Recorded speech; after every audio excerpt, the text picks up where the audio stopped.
Welcome back to the channel. Today, we are delving back into the world of podcasts. Yeah, and if you want to listen to this in its entirety, head over to any of your favorite podcasts and get us on Google or Apple or wherever under Awkward Chats. And if you guys like to follow some more of our travel content, make sure you guys hit that subscribe on YouTube, and that way you can tag along with all of our future adventures. Yeah, let's dive into some of that airplane etiquette. Let's go.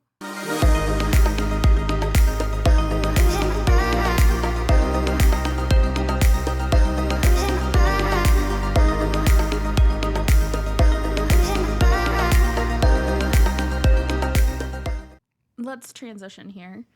So I'm sure you guys have all heard about snakes on a plane. You've probably heard about bad people on a plane too. But have you ever experienced farts on a plane? And not just like one fart or somebody stunk up the bathroom and it kind of lingered for a minute. Yeah. I'm talking incessant flatulence consistently on a rolling basis of at least 10 to 15 minutes for a 4-hour flight. 4 hours. If you have not experienced that, then you are doing well in the universe. Okay? You are doing very well. Yeah, if you haven't seen it, there is a video on it on Lostgirlintommorrowland YouTube page. If you want to check out that full video, and if you're watching this in the preview, definitely Maybe subscribe. We'll put a clip in. Yeah, maybe, but like it's definitely a video that wow, I was lucky not to be on that flight. I'm not gonna lie to you. Yeah, Gary didn't actually come with me to Memphis on that trip. I came by myself during that trip, and I was in first class because that's just how your girl likes to fly. I was in the second row. Okay. So just because you fly first class, this does not make you immune to this problem. So we got on the flight, the person sitting next to me immediately, and this happens almost every time we're flying home, I get asked if I'm going to a con or if I'm going to some conference or whatever. If I'm flying by myself, that's usually the first question that is asked to me is like, why are you coming to Vegas? And I'm always like, I live here. And then the oohs and the ahs ensue after that. And so whatever, made friendly with the neighbor. He was coming into town for a conference and he was really excited about it and really excited to be flying in first class. And, you know, I think he was really excited to have this moment for himself. And we took off. Everything was fine. And about 2 minutes after takeoff, we get our first fart. And I was like, Jesus, what is this? Like, it smells really bad. We don't really know where it's coming from. We all just kind of look around and we're just like, okay, whatever. Hopefully this doesn't happen again. And, you know, you kind of snicker a little bit too. Yeah, that's pretty much the rude awakening that continued throughout the rest of this flight. So we all kind of snickered a little bit, just kind of looked around and we're like, okay, whatever. Then it happened again. Yeah. Oh, I was pausing for dramatic effect. Sorry, I was just playing with stuff too. And so then it happened again. And this time we saw who dealt it. And the person who dealt it decided that the best course of action for him was to aggressively fan his area. Yeah, pretty much. And so he was like aggressively waving his hands in the air. At this point, he hadn't started using the seat back thing yet. He was just using his stuff to like air out the air, which if you're by yourself and you stink up a spot, that's what you do. You kind of like disperse it so that you don't have to smell it. But an airplane is a small confined piece of tin.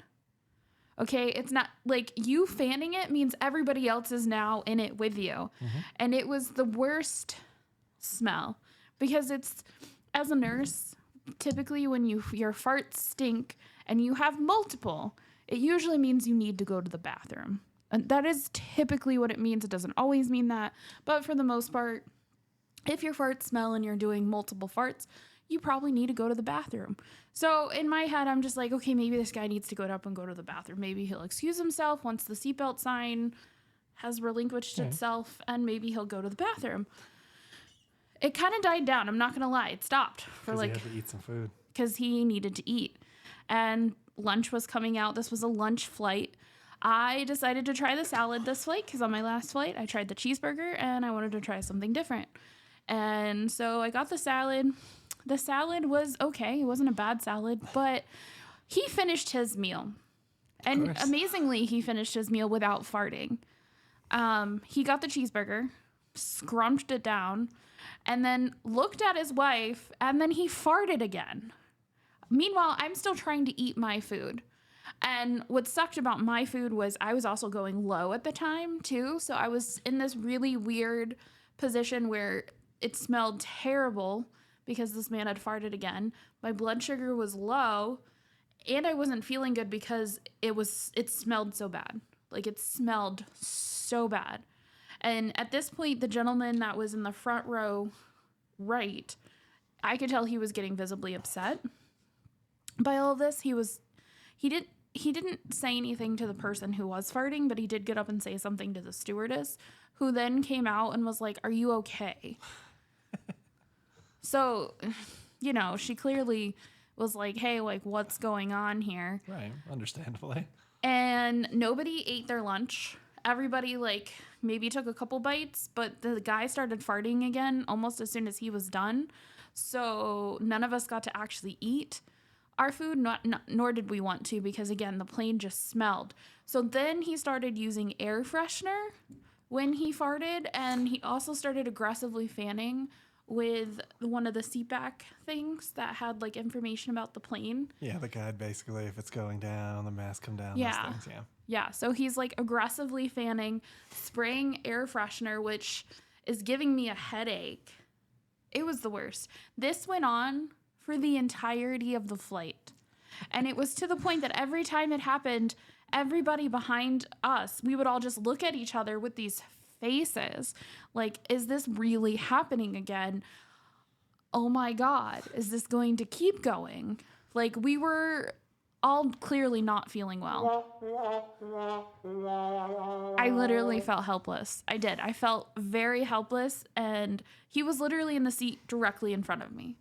If there was anybody who was getting splashback any worse, it was me. Yeah, well, that seat. It was That definitely seat probably fucking wore out, too. Well, there was one point he farted, and I thought he shit his pants. Like, the smell elevated to the point that I thought he shit his pants.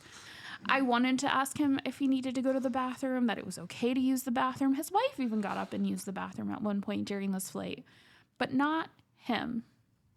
And I don't want to hate on people who have invisible disabilities, because I am one of those people. So part of me did wonder if maybe he had some type of GI issue. Maybe he was allergic to something. But here's the thing. Majority of people who have those issues don't want to have those issues on a plane. And most of the time, those people will purposely avoid whatever food it is that causes them issues, or they'll avoid food altogether so that they don't have that issue while they're on a plane. Well, yeah, I think that's part of it, but also the part, too, like his wife was laughing about it with him, Yeah. and he was laughing about it, and then never to go to the bathroom. Like, clearly you had to go to the bathroom. Like, there's clearly something there. So, and the fact that he never got up to use the bathroom, and his wife actually got up, and he's like, no, I'm not going to go. Yeah. Like, I mean, you can see it on the video that we did on YouTube. It's really weird, and it's like, why wouldn't you just go to the bathroom? Even if it's a GI issue and it doesn't come out for whatever reason, it should help you some to go At to the least bathroom. fart in the bathroom. Or do something, man. Try to do something. Like, you're so disrespectful, and then the fact that the plane lands and he just runs off, doesn't apologize to Yeah, anyone. he made no apology to anybody nothing. at all. Like- Didn't even look in anybody's general direction. One person, when we did start to deboard, he came towards the front. He's like, well, we landed. At least that doesn't stink. And then he said something about, well, I knew we were having cheeseburgers and salad, but I didn't know we were having Brussels sprouts for lunch. Like, I mean, he just started, like, going in with the pun after pun after pun. And that was funny. But I ran into the people that were behind me on the plane. I just happened to recognize what they were wearing. And I was like, could you guys smell it just as bad back there? I mean, I figured they could, but I just wanted to kind of commiserate. Confirmation of the horribleness. I just wanted to make sure it wasn't just me. And they were like, yeah, where was it coming from? as if it was coming from me. No, it was the person in front of me, which maybe they couldn't have seen it. They were in the third row, so maybe they couldn't have seen the front row. But this guy's hands were he was in the fanning air pretty aggressively. Yeah. I read online that people have been kicked off for stinking up planes before.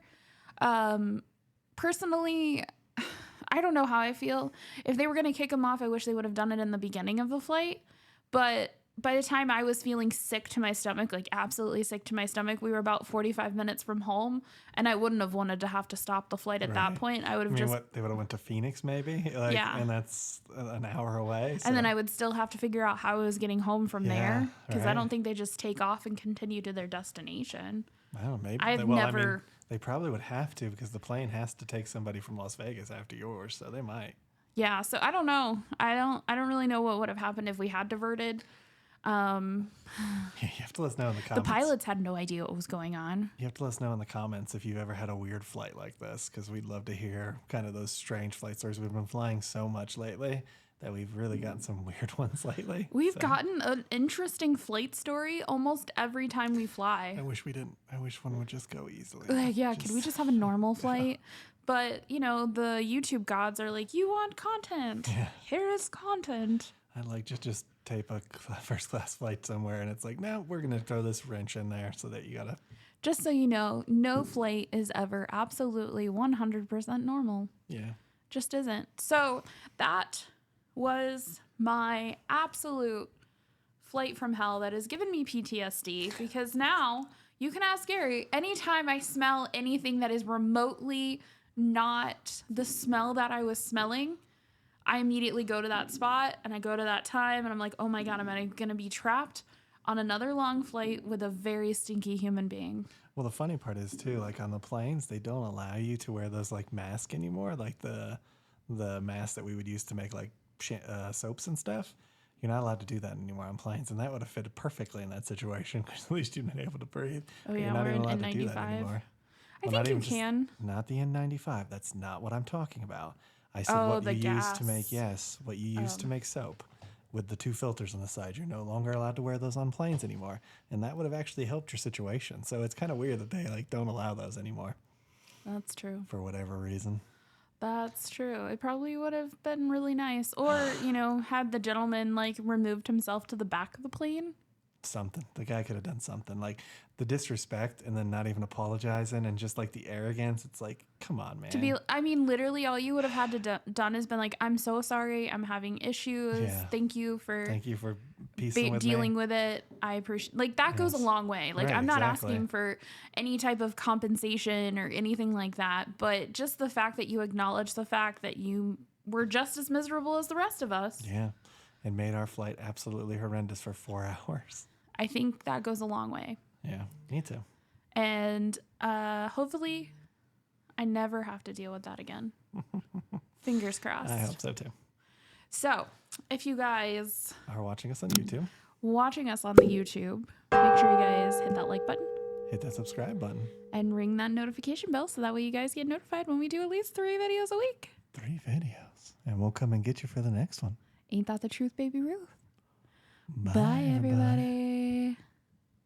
And for those on the podcast, we'll be right back.